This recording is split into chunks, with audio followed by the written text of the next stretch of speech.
Hi, and welcome to this week's video.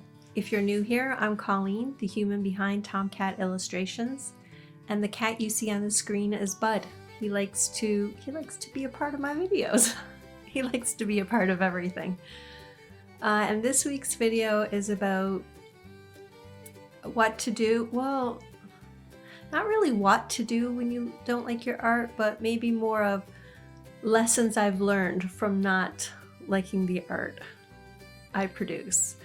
Originally, I was just going to do a time-lapse video of me drawing this frog and flower in the rain. But the more I got into this piece, the less I liked it. And well, yeah, I learned a few things from it. And I thought I would share those things with you. So obviously not every piece that we make we're going to love. Some we're going to even hate. And while I don't hate this piece, I definitely don't love it. The background was going okay.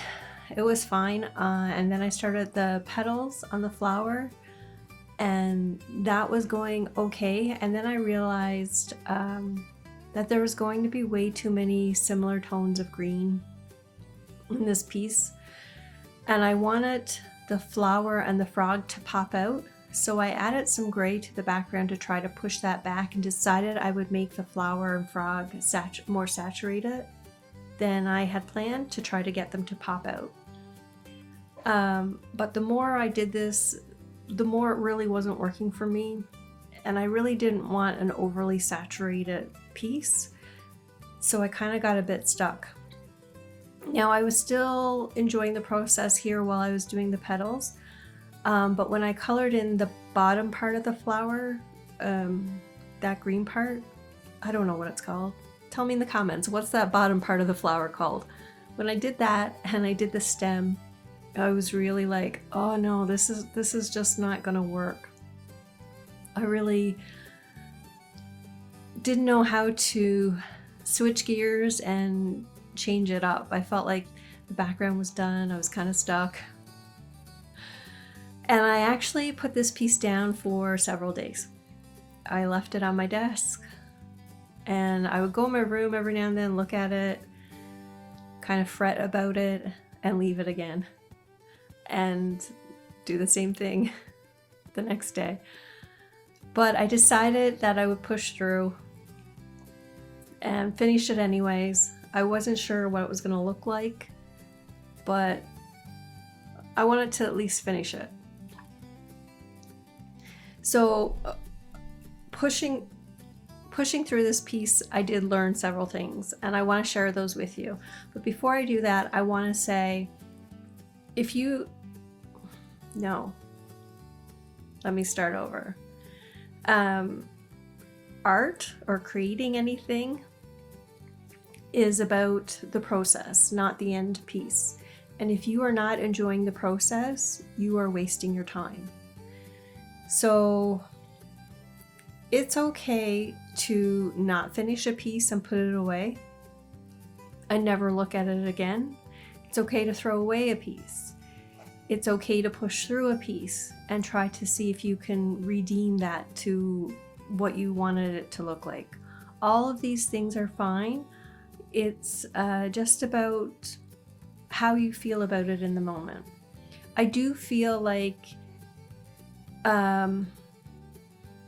putting away a piece unfinished is a bit of a missed opportunity to learn things about not only the piece itself, but your abilities to correct things or to change things. But that's not to say that you need to push through every time. There's lots of things I don't finish, and there's lots of things I will never show anybody because I don't like it at all. Dare I say I even hate them. It's just all about you and how it makes you feel. Again, art is about the process and how it makes you feel. So if you think you can learn something from it, push through, finish it, and then evaluate it at the end. Okay, what did I get from this? And maybe it's nothing and I'll never do it again. And maybe it's like me with this one. Oh, okay. Next time I'll focus on this. Okay, so there's 5 main things that I learned from pushing through and completing this poor little frog. First one is just breathe. Again, art is about the process and how it makes you feel, not the end product. Creating art is not a trip to the dentist. You shouldn't dread it. It shouldn't stress you out, unless somehow stress is a part of your creative process. I don't know. It's not a part of mine, so I can't speak to that. But just breathe, relax. This is about enjoying things. And there are parts of this I did enjoy very much, and there's parts I didn't enjoy at all. And then there was a point where I just kind of gave up and thought it was a lost cause, and that took all the pressure away, and I really relaxed into it and enjoyed it a bit more, which is strange, but it worked. The second thing I learned was to take a break. For me, doing something different, and usually it's doing something physical, like going for a walk, tidying up my art room, I don't know, brushing the dog, something that's completely different from my art, and usually something that is physical, helps get my mind out of that frustrated space, lets me think about something different, and lets me kind of forget about the things that I was frustrated about the piece with. So when I do go back and look at it, maybe I don't see those things that I was really unhappy with at first. So when I took a break from this piece, like I said in the beginning, I left it on my desk for several days and I wouldn't work on it. And each time I would go back and I would look at it. And I didn't start it until I felt I was ready again. And there is no timeline on when you need to finish a piece. You don't need to start and finish it right away. You can put it up and leave it on your shelf for months even if you want, until the inspiration strikes again, or until you're moved past whatever was blocking you from finishing this piece. It's all about, again, the process and how it makes you feel. Okay, so the third thing I learned is step back and look at the piece as a whole. So when I was here coloring in this frog, all I could focus on was green, green, green, green, green. There's too much green. And I know you can do color palettes of similar colors and they work really well, but for what I wanted out of this piece, it was just too much green. But I took it, it's only a small piece, I took it and I laid it up against my easel, and I stepped back several feet so I could see the piece as a whole and not just focus in on that one section of the frog, or like just that I could only see green. And that did help. Sometimes, you're working on an eyeball and you're trying to get every little stroke in the eyeball correctly. And really, when people look at your picture, they're not going to see those individual strokes. They're going to see the picture as a whole, whether that eyeball belongs to a cat or a person or whatever. The focus isn't going to be on the minute details. It's on the overall impression of the piece. So just try to keep that in mind too. And the next thing I learned was to practice and be able to do a self-critique of your own work. And that's not criticizing. Critiquing is different than criticizing. And it is something that you need to practice. It's something that I need to practice a lot of. And you want to ask yourself specific questions like, what do I like about this piece? And be specific about it, about your answers. And what do I not like about the piece? What would I like to change? And again, be specific with your answers. Don't say, I just want to change everything, I hate it. Because that's not helpful. That's criticizing. Critiquing is, well, I would like the frog to be darker, or I would like for him to be purple instead of green. That is something that's helpful.